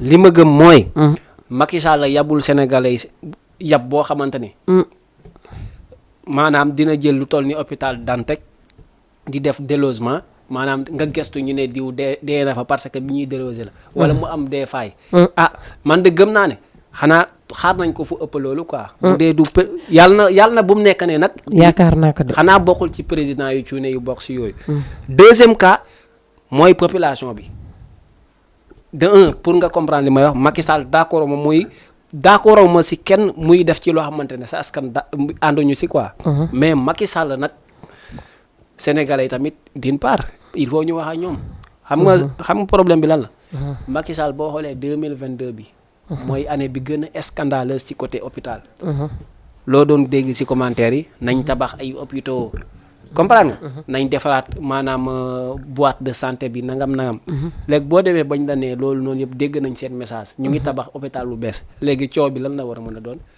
président pour mu liggéey yow yaa koy jox espoir bu muy liggéeyee dëgg la comprendre nga te nit mag buy wëlis te xamoo fa mu jëm maanaam wëlisu mag kenn du ko dagg quoi man loolu laa gëm moo tax ma ne hôpital Dantec bi parce que man dañuy wax ne kii maanaam qui ouvre des écoles ferme des prisons. kon dans ce cas on peut dire que qui ouvre une hôpital des hôpitaux peut maanaam peut faire guérir des malades des malades. man loolu laa gëm quoi wax dëgg neex yàlla man li ma jàpp mooy. président ak intelligence am bi parce que du ma ne ak intelligence am ak li ma ko foogee ci intelligence. gëm naa ne cuunewul cuune boo xamante ne dina teg ci ay hôpital loo xamante ne. luy lor nit la. man loolu laa gëm defe naa nañ ko jàppee comme bu dee ni nga ko waxee de. su demee noonu. alhamdulilah. mais bu demeewul noonu moom. dana cuune lool. ndax it lu toll ni ay malade moom. kuy dem bay hospitalisé amatoo lu la gënal ku sañoon doo feebar. waaw ku sañoon doo dem hôpital. non boo gisee gars yi di si am dut nit ñi amatuñu yaakaar ci Macky Sall lu jëm ci côté maanaam médecine si jëm ci wàllum si at bi ñu traversé quoi dafa bëri. affaire yu bëri si côté médecin yi da ngay gis des failles extraordinaires. waaw fu mel ni gisoon nañ fi liir yi nga xam ne. hôpital bu Tivaouane wala kon. waaw loolu yëpp it cuune ñi ngi ko bëgg a jiiñ médecin yi. mais nanguwuñu parce que ñoom it. non duñ nangu sax parce que médecin hôpital bi dafa laajoon defaraat. te yàggoon nañ ko wax yàgg ko jooy. ba jëye bu mel noonu am si. loolu lu fréquent la. ci réew mi. looy faral di gis la. te defe naa bakkenu doomu aadama nag yàlla rek moo yeyoo jël ko. mais muy demee ci anam yoo xam ne ay responsabilité dañ ci dugal seen loxo. loolu tamit kenn taamu ko si réew. te nga si dolli ne Macky comme bu feebaree du fajoo Dantec Marème Faye bu feebaree du fajoo Dantec. déedéet nag kon ñoom nañuy laaj sénégalais liñ bëgg. man bañu ma nga doon njiit. Macky fa muy fajoo nag du ñëpp fa mën a fajoo de. waaw moo tax mu war a respecter nit ñi. moo tax mu war a respecter si nit ñi si ban côté muy laaj sénégalais bañu ma Macky Sall laaj sénégalais yi ne.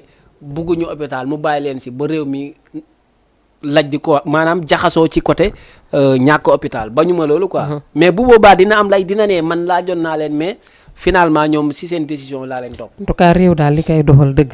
dafa bokk si santé moo si jiitu. waaw ci santé daf ciy jiitu. donc affaire enseignement bi jiitu tegu si.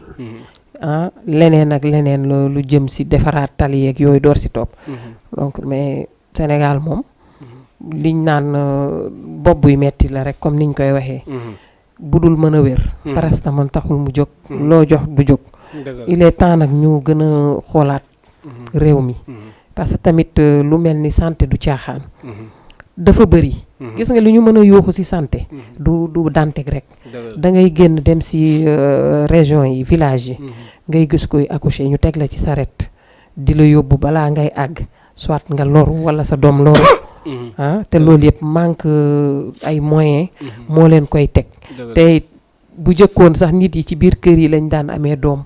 mais léegi ak développement bi am léegi. ñoom ñi ngi dem léegi ci hôpital yi di visiter ak yooyu. nguuru Macky Sall moom ba tey nit ñi ñu ngi juree ci kër yi. loolu nga gis. moo am yow am nga si dara. xam nga si dara. non mais loolu waa Dakar bokkuñu si. peut-être mais te Sénégal rek du Dakar. non dam la ne. loolu ba tey am na Dakar. koo xam ne contre ma ko sax mais dama gis muy wax ay analyses yu pertinent. waaw mu ne Macky Sall au bout de 9 ans mu amul lu mu siy def mooy 4 hôpital. comprendre 4 hôpital. waaw côté médecine moom xaw ma looy taggee Macky Sall mais boo xoolee côté médecine di nga xam ne maanaam mu ngi siy sooxee bu baax a baax quoi. te loolu balaa nga siy xam dara. nga jël sa micro comme yow ci média nga ne. nga jël sa micro nga laaj ñi nga xamante ne yàlla def na ñoom am nañ nattu si côté médecine. di nga si xam dara boo demoon hôpitalu Tivaouane di nga xam ne Macky Sall ci côté médecine. en tout cas élément bi président na ko dégg. ma ne élément bi. j'espère que yàlla na ko président dégg. bu ko déggee tamit. xam nga ne du fi. maanaam lu jëm si mbirum santé. santé du caaxaan. santé du caaxaan. nañuy jàppale ñi nga xam ne ay néew di doole lañ bëgg a faju. feebar yi fi ne bëri na. yoo xam ne tey nit ki bu la dalee da ngay xalaat sax nan ngay def ba faju. loolu moo fi am. ku si nekk daal dëgg la askan bi. yërëmante mais moom mooy première ki nga xam ne moom moo war a yërëm jaam yi ci côté boobu ndax itam doy na waar daal parce que li ñuy wax ni Dantec moom bu fekkee lu war a am la dina la ji bu baax. ah wax dëgg te ne teg yàlla lépp luñ ko waxati nag.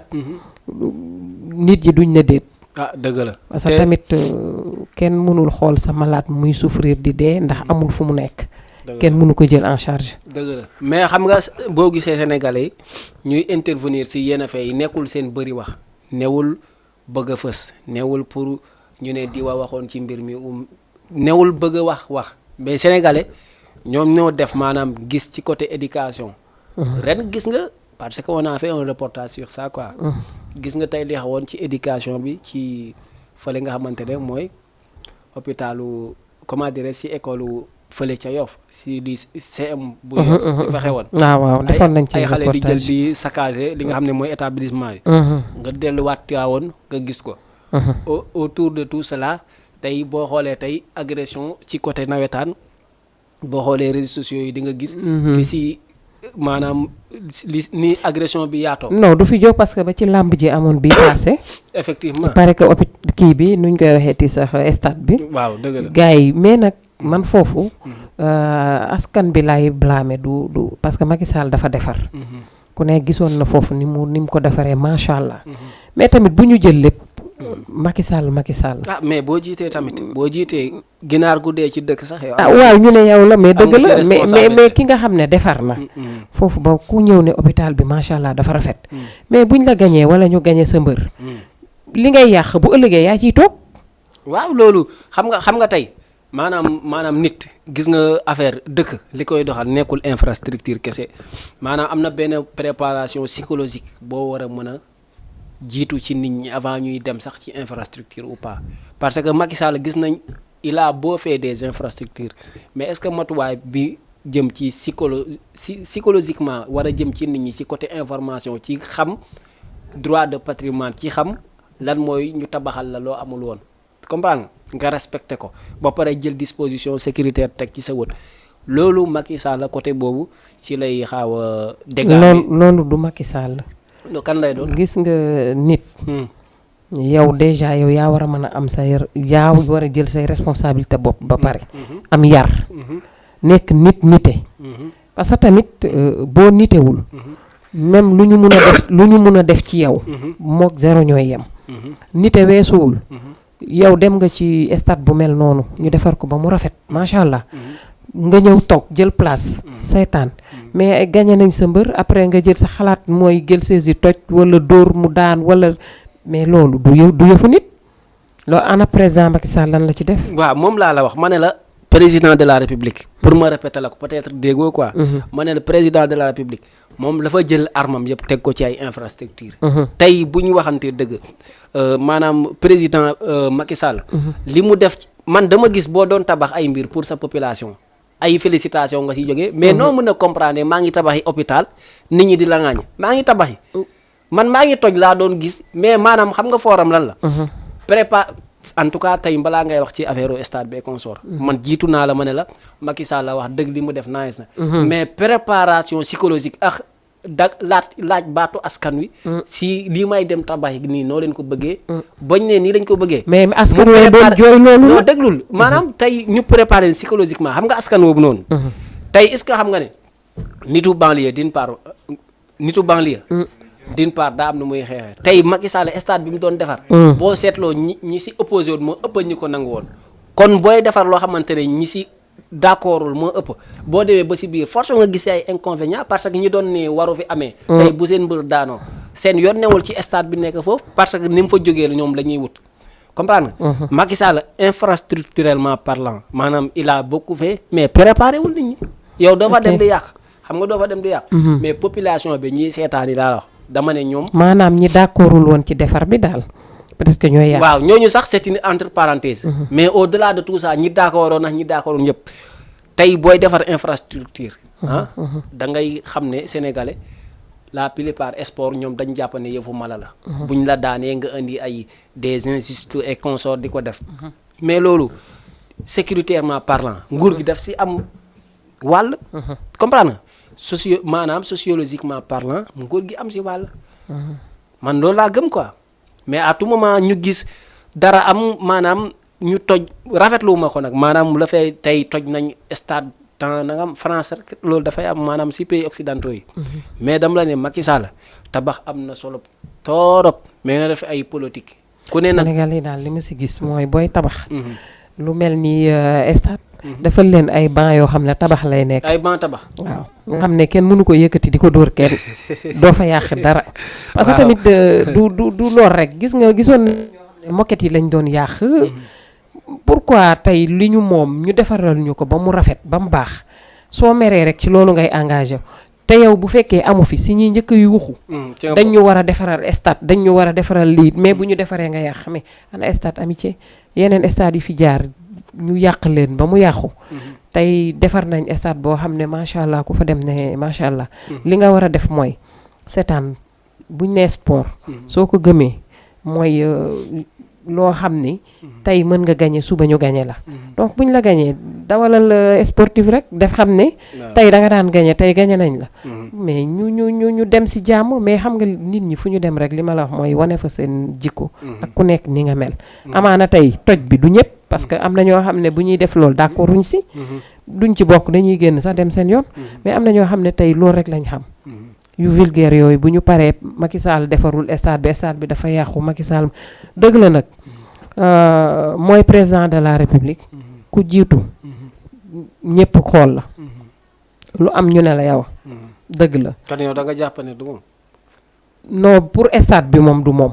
parce que bu fekkee xoolal li ngay ngaañ léegi xoolal Pape Diop maire de Dakar nga ne moom la. parce que tey moom moo fi sës Macky Sall moo fi sës boo xamante ne tey c'est un peu bas nag c'est un peu bas neexut a dégg tamit mais maanaam tey maanaam si ban côté dañ la ne moom il a beau fabriquer mais dam la ne matuwaay la manqué parce que tey stade bu ñu fi yàq boo xoolee. man leew insécurité bi waxuma ne lépp lu baax la de. dama ne tey si stade bi li mu def baax na. parce que tamit nit nañ koy nangul. ay mbaax-mbaaxam. bu bonee ñu ne lii bon na. d'accord na mais ku ne xam na ne tey boo dee sportif tey demoon foofu. ci stade yi gën a rafet la bokk ñu defar ko. donc waruñu ko woon mën a ñëw rek yàq te nii. beneen yoon tey. ñu amaat match. wala ñu amaat làmb. mu demewaat noonu bu yàggee dootuñu am fuñ toog. te dañuy dem ba abandonné stade boobu ñu tëjati kan ne dañuy defar ba kañ. li ñu moomal suñu bopp bu ñu nangu même bu dee président de la république ku mu mën a doon. buñ koy yàq ñun. parce que tey comme li nga wax nga ko léegi nee nga. hôpital Dantec. président bu feebaree du fa fajoo doomam du fa fajoo. waaw nañ xalaat loolu. ne tey lii mu ñu defal tamit amaana. bu amee xëy na. mënul ñàkk mën na xëy na doomam dem fa. mais mën na fa bañ a dem aussi. loolu yëpp mën na nekk. tey ñun ñoo fay bénéficier wu lu ëpp. ñun ñoo ko moomal suñ bopp. pour askan bi di delloo si seen xel ci li nga xam ne tey dañ ko defar. muy suñu alalu bopp ñu moom ko. ñu koy sàmm di ko respecté. di bañ a mere Macky Sall wala mere gouvernement am. tax boo ñëwee nga yàq ko. comme ñu doon def si Dakar dem dikk yi. dëgg la ñun ñoo si dugg baadoole yi ñun. 150 lañ lay fay nga dem. mais yow xam nga li ma bëgg a xam mooy lan dëkk boo gis. d'une part boo gisee dëkk maanaam mbir am rek maanaam ñu jubal ci li nga xamante ne ci la état daal di tabax dem ngir yàq mooy dëkk yi nga xamante ne amuñu li occidentaux yi am. kontaan nañu si waaw maanaam te mooy dëkk yi nga xam ne comme ni nga ko waxee. amuñu li occidentaux yi am. occidentaux yi tey ñoom seen liberté d'expression ak liberté de manifester dañ ko def ba dañuy defar seen chambre de mécontentement yoo xamante ne boo meree da ngay dem toj ba sa xol neex nga kii comme ni ko Makumba di waxee suñu grand xam nga ko mu ne dëkk bu bëriwul lieu de loisir fu ñuy fooye mécontentement yi pour ñu jël alalu nguur di ko yàq loolu dina yomb mais tey boo xoolee tamit lu ci mel ni bu dee ci côté ay stade souvent fi ñu koy placer day doon dans des cités yoo xamante ne c'est des cités de banlieue quoi ay banlieusards ñoo fay dëkk. te tey boo xoolee éducation bi ki dëkk banlieue. éducation bu xaw a bizarre bi muy am. ki dëkk ay Almadies duñ ko am. parce que ils se sont nés dans des familles vulnérables quoi. comme tey famille yoo xamante ne dafay xaw a am banditisme du ñoom ci seen famille mais dañuy gis nit ñi di ko dund. am na ñoo xamante ne tey maanaam ci seen yaayu seen bopp de bu ñu la gisee tey nga jël xeer sànni si stade. ñoom waaw góor lañ lay wax parce que dañuy foog ne njàmbaar mu ngi ci yow. te loolu boo gëstoo kenn bëggul am doom bu mel noonu quoi.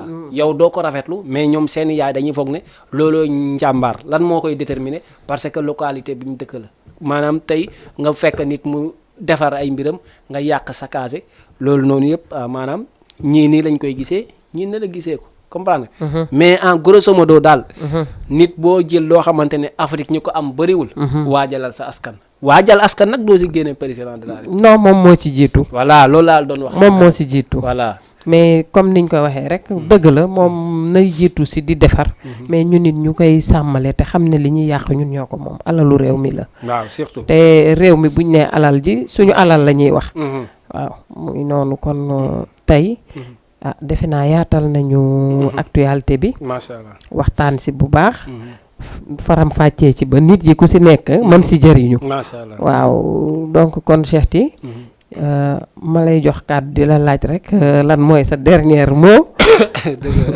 ñu fa jógee ñu fas yéene tàggatoo ndax defe naa waxtu wi mu ngi ñuy xoj waaw vraiment di am ci yow mbégte bu baax daal di ma dalal ci sa émission bi di les échos du moment. sa émission yow.